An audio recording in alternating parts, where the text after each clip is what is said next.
magic in the air. וכל הגוף בוער.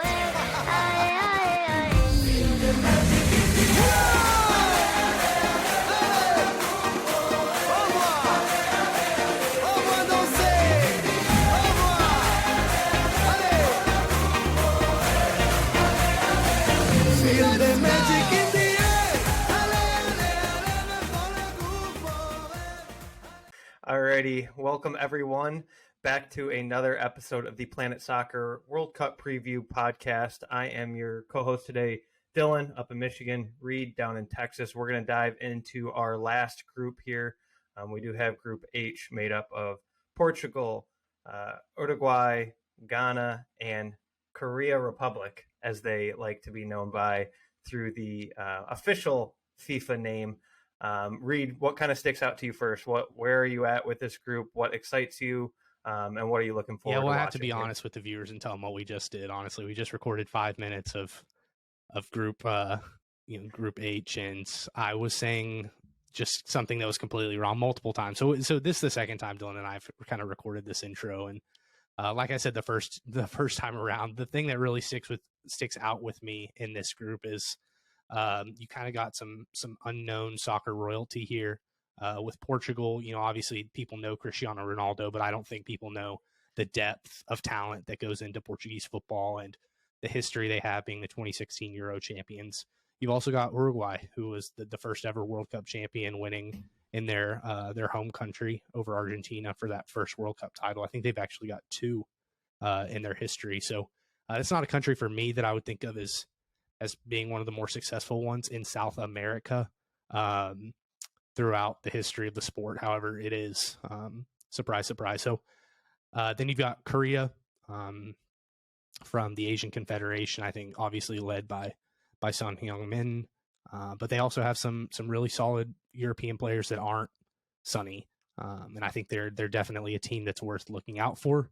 And then you've got Ghana, kind of a revamped, revitalized Ghana national team who can make some noise if they play at their best. So it's a pretty tight group. Like you said, it's pretty evenly distributed as far as likelihood of advance goes. I think there's the 2 clear favorites. However, Ghana and Korea aren't too far behind. Yeah, as far as you know me, big betting odds guy. As far as betting odds go, I think Korea Republic has the best odds of any pot 4 team in the World Cup. I think they're tied with Canada at plus 275 to advance. So it is a much tighter group than we are used to seeing in this World Cup. A lot of people will talk about that group of death with Germany, Spain, Japan, and Costa Rica. For me, it's Costa Rica is just not on the level with either Canada and Group F or with the Group H pot 4 team in South Korea. So for me, this is probably the deepest group that we see in this World Cup. So I am excited to see finally, hopefully, a little bit of parity, at least in my predictions. I'm not going to go chalk, which is hard to believe if you've been following along throughout all of our episodes. I have been the master of chalk so far. Super boring, but I think I'm finally ready to kind of mix it up on this group because we do see that depth in this group that could be challenging to those. There are 2 clear front runners, but I think the depth could pose a problem for at least one of those 2 front runners. Yeah, I wouldn't be surprised. It feels like the group where anything can really happen. So let's go ahead and start off with talking about Korea Republic. Like we said, led by Son Heung-min, the Golden Boot winner from the Premier League last year. He's a Spurs man, so the world should be watched out if they see face mask Sonny or eye patch Sonny, which is a possibility given his injury that he sustained a few weeks ago with Tottenham. However, when you think of Korea, you obviously think of 2002, or maybe not obviously, because a lot of people watching probably don't know 2002. They were the co-hosts of the World Cup that year with Japan and ended up making a semifinal run. So they really resemble Japan as far as kind of what they've done in World Cups over the last 20 years. Since that World Cup, they've had the potential to make some knockout round noise. They've sprinkled in a few upsets here and there. They've both advanced to the quarterfinals at least once. South Korea's on their 10th straight World Cup appearance, which seems significant. Good for them. And tactically, they employ a 4-2-3-1 at the back. They've got a really rock solid center back with Kim Min Jae out of Napoli, and obviously Sonny up top. I'm trying to figure out how to say this. I'm trying to figure out how James Lawrence Alcott said it on Twitter. They have lots of players with a low center of gravity, good balance. They're very intentional in their movements, and they can both play a game where they're possession heavy, or they can play a game where they counterattack successfully because they have a very technically gifted, very athletic and well-conditioned side. So it's also worth noting that most of these guys play in the K-League, which I think there can be something to be said about having a lot of players that play in the same league. They're familiar with each other. A lot of them are probably on some of the better teams, play together at club level. So that can only translate positively to the national team, I would think. Yeah, one thing, you know me, I'm kind of a storylines guy. So for me, one thing that sticks out with Korea Republic is their my favorite storyline in Argentina's group was Mexico's coach, so I'd be remiss to not mention that as well here with South Korea. He's the former manager of Portugal. I want to say it was like 2010 to 2015. I know he was not the manager when they won in 2016. He was pretty much relieved of his duties, and then Portugal took off on the European stage. So I think there is a little fun storyline there to be talked about. Is it going to be like revenge tour, revenge matchup for him? Is he going to know their strengths? Has it been too long for him to really still utilize any of that? Where Mexico's manager was Messi's manager on two separate occasions at Argentina and at Barcelona, so he definitely knows Messi in and out. But there were rumblings of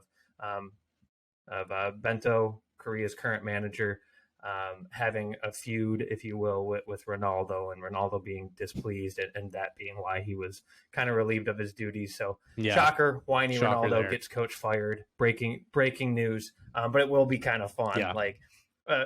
For a lot of average soccer fans, South Korea, Portugal doesn't really move the needle outside Ronaldo playing.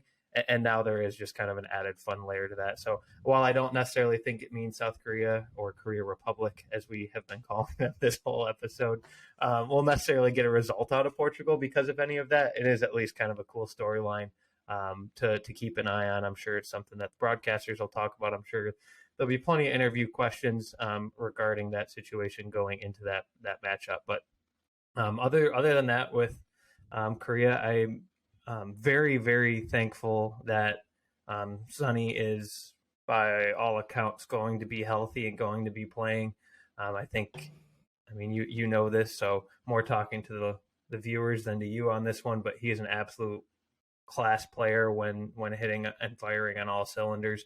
He seems like a guy who has put it all on the line for country in the past, and after the performance we saw when he kind of laid it all out there for Spurs last year, I think it'll be kind of exciting to see him be able to shoulder the load, if you will, for this Korean side, and something I'm looking forward to. Yeah, I could talk a lot about Sonny, obviously, but in my mind, he's like the ideal smaller country international captain. He's a huge name in a huge league with a huge team. At least I like to think Tottenham's a huge team. But he's really good at tampering media pressure and handling that stress. He's been the face of the country's athletic prowess for 3, 4, 5 years now, and he loves his country, and his country loves him, and they respect him in Korea, and there's not that sort of pressure obviously to go very far in this tournament because it is Korea. However, he feels the responsibility to do so separate from any outside pressure. So he's a very good international captain. He's on his way to becoming their all-time international goal scorer leader. So South Korea don't sleep on him. I think I would say.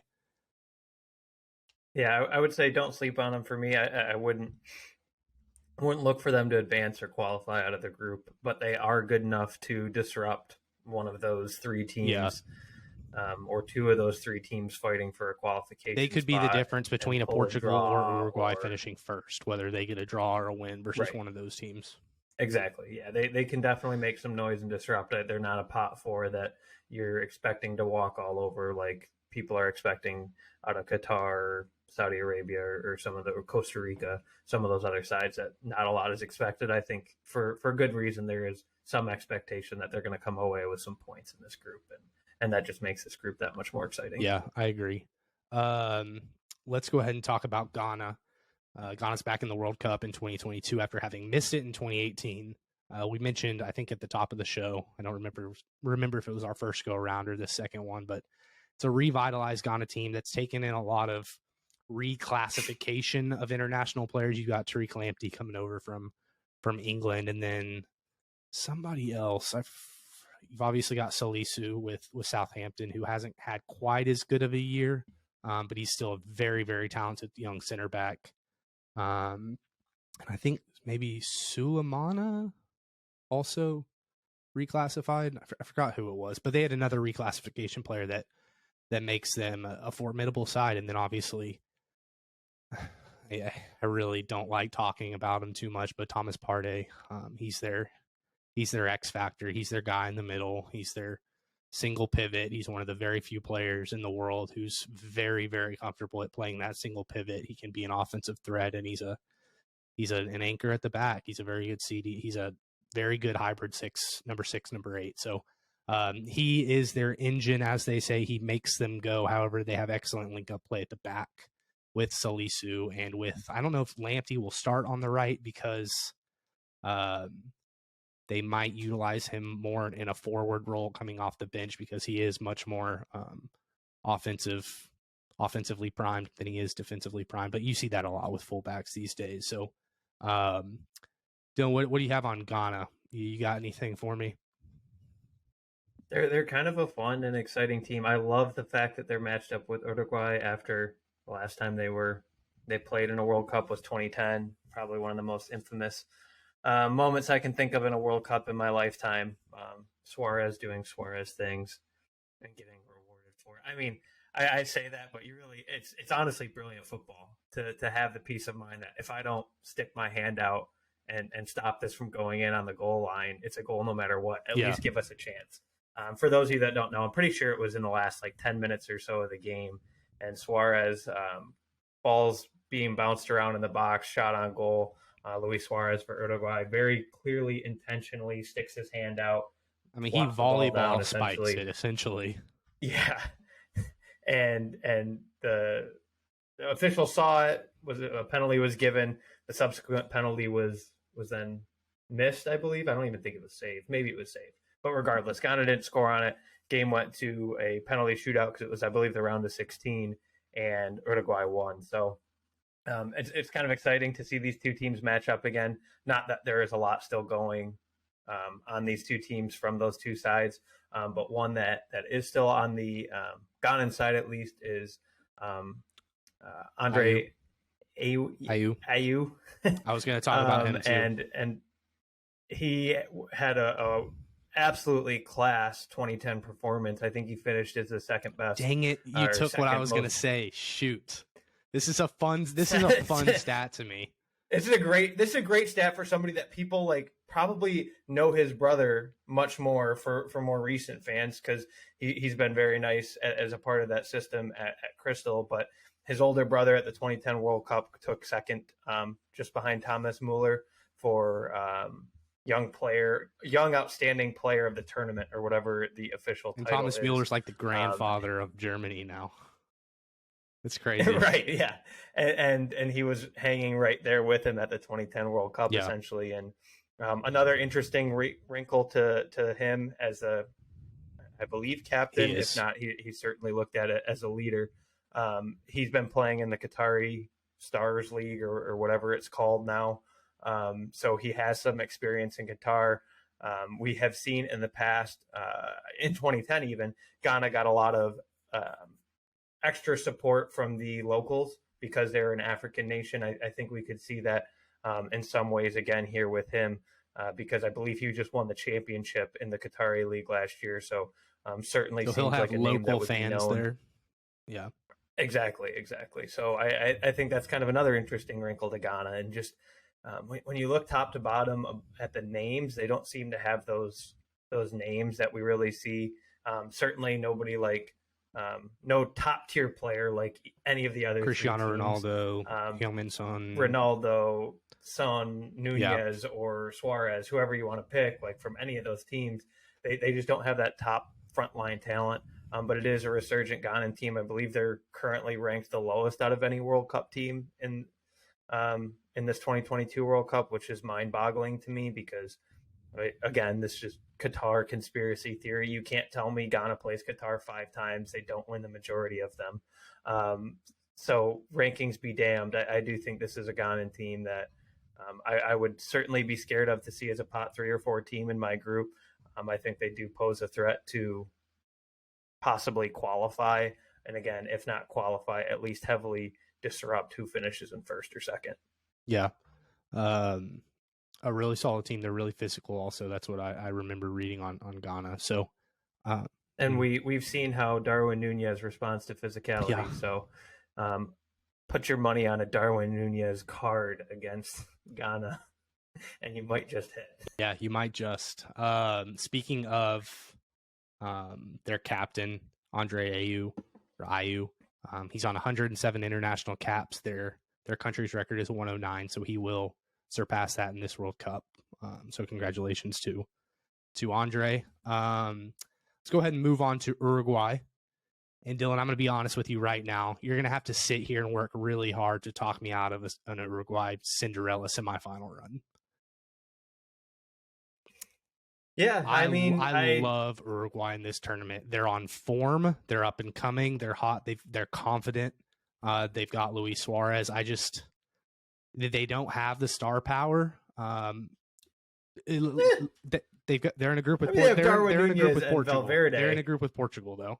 But like to say they don't have I said star they don't power have the star power of the group, sure. But I want to follow that up by saying they do have like they're a team that can beat Brazil. I'm not saying they will, but they are capable of doing so. And there's not very many teams in this tournament that are beating a France. Federico Valverde is Real Madrid's best player right now. And, you've got Nunez up top, who I'm sure will be absolutely itching to play with Suarez internationally at the World Cup and just continue. He's also been on great form. He's leading the Premier League in goals per 90 minutes by like double anybody like else. Minutes or something like that. I'll let you go ahead and say what you think about Portugal, but I'm sorry, Uruguay, but I love Uruguay in this group. I understand the hype around them. I like them. I do think they will qualify. This is like, I probably shouldn't say this on recording. I just hate Uruguay as a football country since 2010. After 2010 and prior had no problem. But the last time I ever remember not disliking something about an Uruguay national team was 2010. They were fun that year. It was a whole lot of fun to watch. But I absolutely despise Luis Suarez biting people's shoulders. He's a madman. I don't really care for Darwin he's going to go out biting. This is his last one, and he's going out biting. Darwin Nunez complains, argues, gets chippy more than almost anybody in the Prem, so I don't care for him. Like, there's just so many things about this team I don't like. I have a very hard time looking at them objectively. But objectively, as journalists, we have to, though. So as journalists, we have to look at them objectively. I did not graduate from the J school. Let me tell you, Rodrigo Bentancur is a very good person, and you can root for him, and that'll allow you to root for this team. I don't think I will ever root for a Suarez-led Uruguay team. But seriously though, the firepower on this team is scary. For that reason, I do think they're a team that could threaten to knock off some of those giants, if you will. Should it come down to it in the knockout. I do have questions of how they deploy all three strikers. Adding Cavani to that list, I think Cavani's got to come off the bench. I would think he has to. Like, I just don't see a world where you can bench Suarez or bench. I think Nunez, you have to 1-2 punch Suarez and Cavani with the legs. Yeah, I do too. They don't it just have the feels legs wild that we're going to not see Cavani starting. He just seems like such a staple for Uruguay over the last 10 years. my other question mark is their goalkeeping compared to these other teams we're talking about them beating or competing with. They just don't have the high level club keeper that we see on those other teams. He's a guy that is, I believe, playing back home in South America right now and has been for a few years.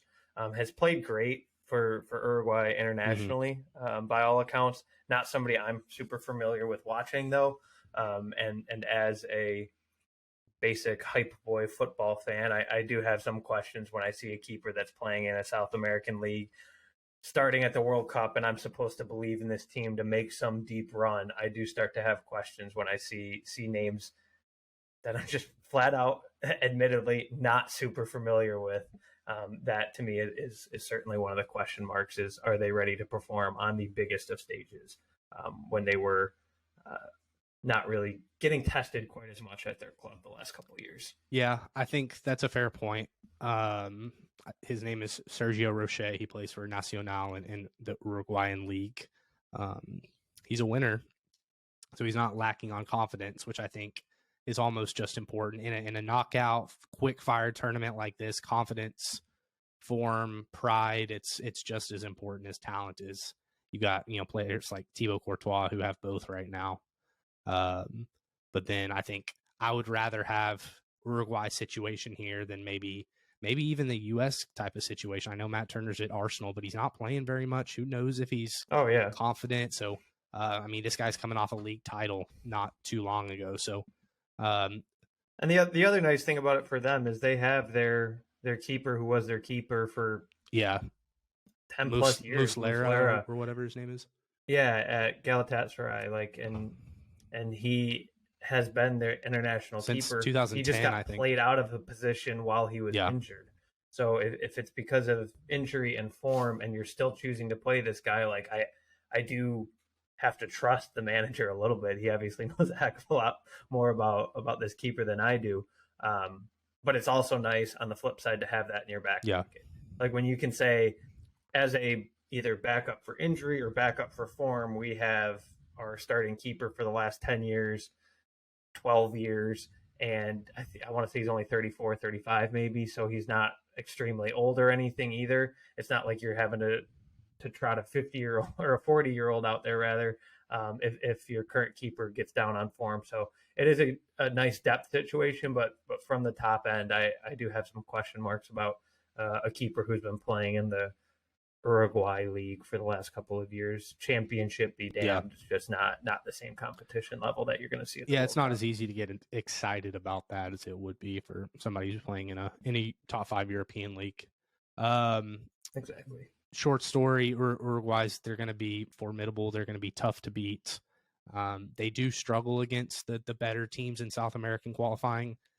However, from what I've heard, South American qualifying is kind of set up to where it favors the teams with more depth, just with the way that scheduling goes. And I think Uruguay, they have a good first 11, but I'm not 100% certain on their depth, which hopefully in a tournament like this, they won't need to get too much into. We did talk about the Suarez-Cavani 1-2 punch that they'll probably have to do with both players being so old now, probably not having the legs that they used to. But absolutely a formidable side. They've also got De Arrasqueta on the left, who's kind of their unknown guy. He also, I think he plays in the Brazil league with Flamengo. He's been really successful with the international team. One of those guys that isn't in one of those sexier leagues that produces in a really good South American league. So even the names you don't recognize on this squad, they've had success in their own right. So I think they'll be a pretty popular, kind of trendy, kind of like a Denmark sort of pick. And they're going to be, if they end up winning the group, I think they'll be on the right side of the bracket, which is the easier path to the final. It's the one that Brazil and France likely won't be on. So that is Uruguay. Now let's talk Portugal. Maybe the most polarizing team in this tournament right now as far as weird storylines go, obviously. And I'm sure we'll talk about this in the episode that we're going to record next. But you got some weird Cristiano Ronaldo stuff going on right now. He's basically just said, I mean, I guess with this international break, like he's done at Man U, he's obviously now going to leave in January, but he's essentially just come in and lambasted the club on everything, created a whole SHIT storm of chaos right before the World Cup. And I just don't think it was very smart of him. Like if go ahead. He sucks. Go ahead. He sucks. He's an idiot. He's a prima donna. Well, not even a prima donna. Like he is the pinnacle of stereotypical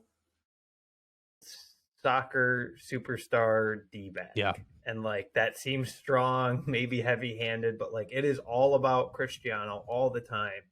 And I do feel for him. He did come out and say the club was not very supportive when his child was sick, who passed away earlier this year. So I do feel some of that resentment and understand where some of that resentment on his end is coming from. But at the same time, you're a professional and you are a Manchester United legend. I'm not saying you have to kiss the feet of every Manchester United coach or ownership group or whatever the case may be. Like you absolutely have the right to voice displeasure. It's just how you're doing it is extremely unprofessional, extremely childish, if you will. He didn't kiss their feet. He basically pissed in their coffee is what he's done. Right. But I'm just saying, like, you don't even have to be BFFs with them. You don't even have to, like, worship at the altar of Man U. But, like, they are, like, you are a top 5, if not top 2 legend in Man U history. You have to recognize that and be a professional about the situation. Voice the displeasures all you want, but doing an interview with Piers Morgan the day after your EPL career at Man U seemingly ends. Oh, it's over. And just going full out, just absolutely bashing everything from the cooks to the physios to the buildings themselves. Like it's just so unprofessional and just the one legends, of the reasons that, I mean, he talked about past players and Right. just right. He went in on Wayne Rooney, which is like a super no, I would imagine, for Man U, English wonder boy and Man U legend. But I mean, for me, we'll get into the roster and the depth of this roster and the talent in this roster. But for me, that like I am very much a believer that it's not always the best team that wins. It is the most cohesive team that wins. I think in the Premier League, Newcastle's been a really good example of that. Talent-wise, barely in the top 8. Talent-wise, top 8, but certainly not in the top 6.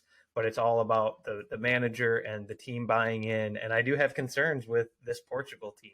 There's quite a few seemingly, we don't know them on a personal level, but seemingly selfish kind of prima donna players on this team that do kind of raise some questions for me. So while they are supremely talented, they are a team that I think they're either going to make the finals or get bounced round of 16 or sooner. Like I don't think there's a real in between. Yeah. Like either things will click and all of that talent will show through, or it will be a, as you so eloquently put earlier, SHIT storm. And I don't really know how much of an in between there is. Would you say that Portugal is the favorite of all the pot 1 teams to go out in the group stage?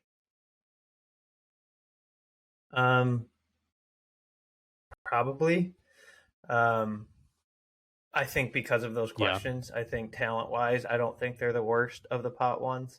But Portugal, I do Brazil, think there are Belgium, Germany, France, Argentina, England, and Netherlands. I guess England Like, you could could- be up there with them just because. I would say England or Germany, but I think both of those sides are playing in probably more comfortable groups than Portugal is. Again, we touched earlier in the episode that there is a lot of depth here, and there is going to be a game or two where Ghana and or South Korea upset somebody or at least get a draw when they're not expected to and kind of turn things on their head. And I think a Portugal team that does have so many character question marks around it is a team that is ripe for the picking in that sense. Yeah, and I think it's worth noting they barely qualified also. Yeah, I mean, it was them or Italy Yeah. essentially that were going to make it, and yeah, they barely qualified. I think they've won one of their last 5 matches this season. As a side, obviously, those are glorified friendlies in the Nations League. Most of those, so yeah, pointless. I said on tournament. past preview episodes, I don't want to put too much stock in that, but at the same time, if you're only winning 1 out of 5 with this talented of a roster, it does start to raise questions. And then all of this with Cristiano at the same time. So Yeah. I feel like I've spent some time bashing on them. That's probably my biasness against Cristiano. I can tell but you this hold is a lot really of good bias in roster. this group. You've got a lot of personal vendettas against this group. It is still a very talented Yeah. team, though, so I don't think we'd be Yeah, doing let's it not justice get it if we didn't twisted. dive into that. They've got some dudes. I mean, they've got some Yes, serious they got a lot of dudes. Yeah. And they've got multiple They are- dudes at a bunch of different positions. So, yeah, let's get into the team. Go ahead and start. Where does it? You know, it's Ronaldo's going to play up top. He's not going to be on the wing because you got Liverpool guy Diogo Jota, who normally plays kind of that center forward role. He's out for this World Cup. So Ronaldo, who I think normally plays on the wing for them, will play up top. However, that brings in the Rafael Leao coming out party because he will now move over to that wing with Bernardo Silva over on the other one. So a beautiful front line, honestly. If Ronaldo, like, let's say Ronaldo comes back and he plays like he's played in the past, and he maybe, you know, brings up this national team glory that he just feels inside of him, like so many people do when they put on that international shirt. This is one of the most formidable front lines in the tournament. And it doesn't stop there with the midfield. Bruno Fernandes. Sorry, I told you to go ahead and talk about their team, then I just completely ran with it. No, I mean, go ahead. It's spot on. I mean, I think there is a whole lot of formidable attack here. I don't really see holes in the midfield. I don't like Bruno Fernandes. I don't either. I think he's the second best Bruno in the league, if that, in the Premier League. I think most people whiny. will agree with you at this point, probably. Now they will. Yeah. It was like an ongoing Newcastle joke from like February on last year, but now I think it's like a foregone conclusion. But I again, same reason I don't really like Nunez, same reason I don't really like Ronaldo. Doesn't always seem to have the best head on his shoulders. However, this backline is gross. This backline has the best. The fullbacks are insane. They have the single best fullback in the world, in my opinion, in João Cancelo. Ruben Diaz is a phenomenal center back. Nuno Mendes is a phenomenal other opposite side fullback. And I hate him for obvious reasons, same reasons as Suarez, but you could throw Pepe at the second center back just to have that veteran leadership. And it's still and I think he's beyond past his prime at this point. I think he's also a mental liability from what we've seen out of him in the past. But like as a player, that's a really, really good back four. Yeah. You can put that up against a lot of other back fours, and it may not even be Pepe that gets the start. I think it probably will be just on experience and leadership roles and what have you. But man, that back four is a very, very solid back four. And I think how excited people are to see the attacking presence, especially with Leao now being kind of forced into a starting role.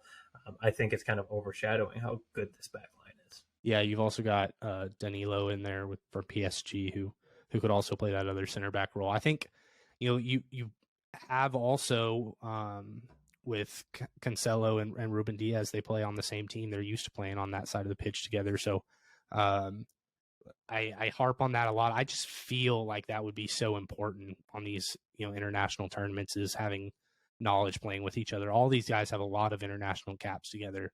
The two other midfielders besides Bruno Fernandes is Ruben Neves and then Carvalho at the kind of CDM number 6 role. So Bernardo Silva, not starting. Bernardo Silva plays on the wing. He'll play on the right wing. Oh yeah, I guess he will again because of that. Yeah, but he kind of plays more. Yeah, it's a free flowing. I was about to say they play kind of a 3-level midfield where it's like it's essentially a 4-1-1-1-3-1 because Carvalho plays at the back. Neves kind of is that central midfielder, and then Bruno plays more of a number 10. So, and then we didn't even, they've got João Felix as a super sub coming off the bench who's supremely talented. And I think with Portugal, he gets to show a lot more of his creative ability than he does with Atletico Madrid because he's asked to do completely different things for both teams. Because he's actually allowed to play soccer. Yeah, he's allowed to play offense. So, like we said, a supremely talented Portugal team. I think the next part of this I want to go to is Portugal right now. They have kind of a tense relationship with their fan base and their country, and their coach does especially. Fernando Santos has been heavily criticized. I think as much as Gareth Southgate, we don't see it as much because we see way more English media than Portuguese media. However, he's made a lot of questionable tactical decisions. I don't think people have as many issues with his team selections because it kind of picks itself. However, Portugal doesn't play a possession heavy game. They had like 50 or 51% in the Nations League, and then close to that in the Euros. So it's a team you would think would dominate possession a lot more, especially with 3 Man City players playing on the same side in the same team. So kind of interesting tactics we've seen from him. He'll go into a lower block a lot of the time, and it's just been frustrating for the fans having seen them play this free-flowing attack for so many years with Ronaldo at the helm, winning 2 international tournaments. They won the Euros and then something else. They might have won the Nations League in like 18. I remember seeing that. Yeah, they won Nations League in 19. Yeah, so this is a team that's won big international trophy. So they have that in their DNA, but it's just a bad time for the Portuguese national team right now as far as the vibes go. So yeah. Yeah, I'm a big vibes, big storyline guy. So I'm a little down on Portugal, and I feel like you said, that's probably not as hot of a take as I want it to Which be. is exactly why Portugal is going to go to the final, because everybody, right? And that's why I threw that caveat in there, because it's like they will flame out and not even make the quarters, or they're going to make the finals. Yeah, I don't see a hard fought semifinal. No, either this is going to click and they lose to Brazil or France in the finals. I don't even think Portugal would be mad about that. If it was a finals run, it all clicked. They made it work. It's either that or absolute disaster city. And you can guess which one I would be very excited to see. Right. Yeah. You've made that clear. I'm going to get so many. I hope we get so many hate watches on this from Portugal. I might just buy 20,000 views on YouTube just to get our video at the top. So people see it and you get a bunch of hate. Last thing on this group, I think it's worth noting this is probably the most important group to win out of all of them, because second place gets Brazil in the round of 16. So you want to win this group. If you win this group, you'll likely get Croatia, right? Serbia. No. Yeah, it'd be Serbia. Yeah, if we think Which, Serbia. Yeah. Not a great, better than Brazil though. Better than Brazil, but it's not no offense to the U.S., it's not like you would get the U.S. if you win the group. Yeah. It is still a tough match. I think it's going to be really hard to make a strong run out of this group, win or second. But we can kind of dive into our predictions now, unless you have anything else to specifically say on Portugal. Go for it. For me, oh man, I'm doing it. I'm finally stepping out on a limb. I have Portugal not Do you have advancing fourth? out of the group. I don't know, not fourth. Okay. Not fourth. Sorry to Sonny. I have them finishing. Finishing fourth. Ghana going through. Okay. I have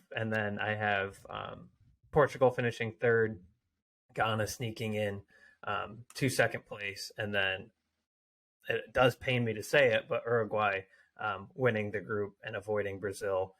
And I think that kind of leads them to the possibility of a little bit of a run. Mm-hmm. I do see that first round, that round of 16 matchup is one that is winnable.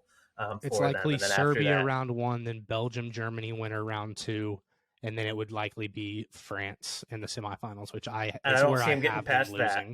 Right, yeah. But I could see them I could see them making some noise against a Germany or a you said it was Belgium, right? Belgium. Is the other one.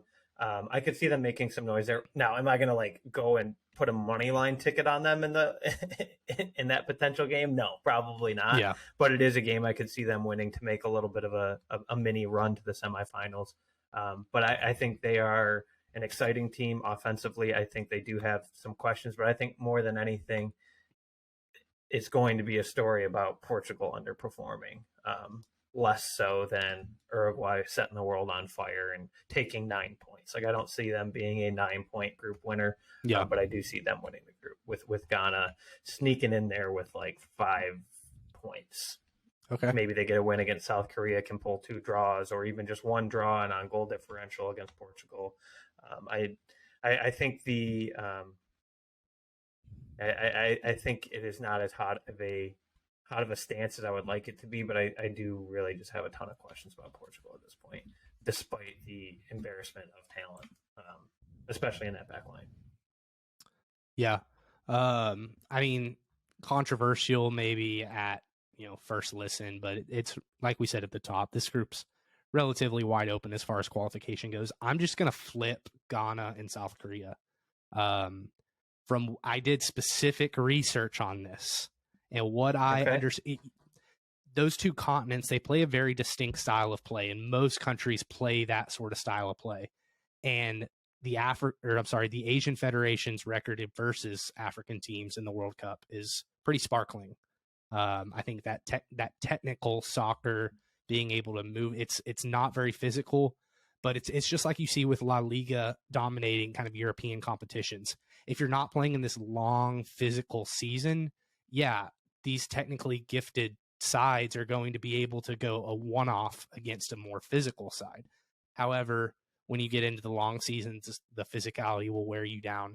But with the way South Korea plays, I just want it for Sonny on too. And I think when it comes down to it, Sonny is more likely to hit a 1-0 banger against Ghana than anybody on Ghana's team is. So I have Portugal finishing third.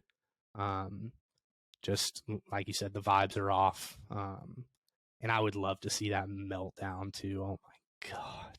That'd be beautiful. Yeah, and then he's forcing his way back to 2024. And then if he gets knocked in the group this year, he'll force his way back to 2026 World Cup. Yeah. And then we'll get to interview him because we'll be so massive at that point. He'll announce his retirement on our show. And I can just tell him how much I dislike him face to face. There are a few things that would give me more pleasure. Yeah.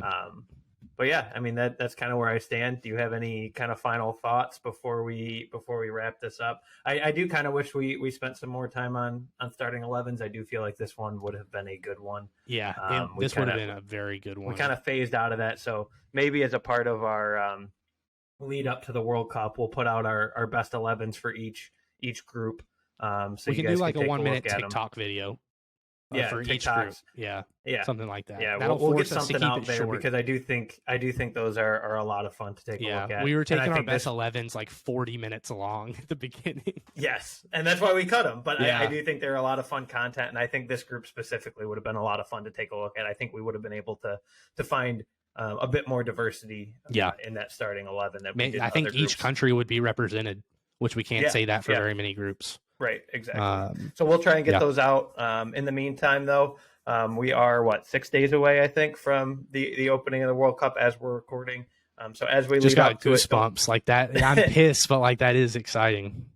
Don't forget to like, subscribe, follow, review if you're listening on Apple Podcast, or we don't do Apple Podcast yet, just on Spotify.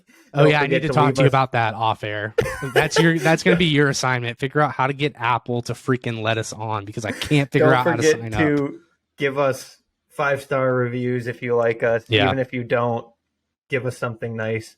Give us constructive. Oh, give us hate comments, please. If you find the need to give us constructive, you can make fun of me for not knowing where in England Newcastle was on the first episode, or as recent as Reed for this episode, the first recording, not knowing where South Korea I'll throw some bloopers on TikTok of me saying South America and then talking about sun. But anyways, we appreciate it. Thanks for listening. Again, don't forget to like, follow, subscribe, retweet, etc. Yep. Have a good one, everyone. See you guys.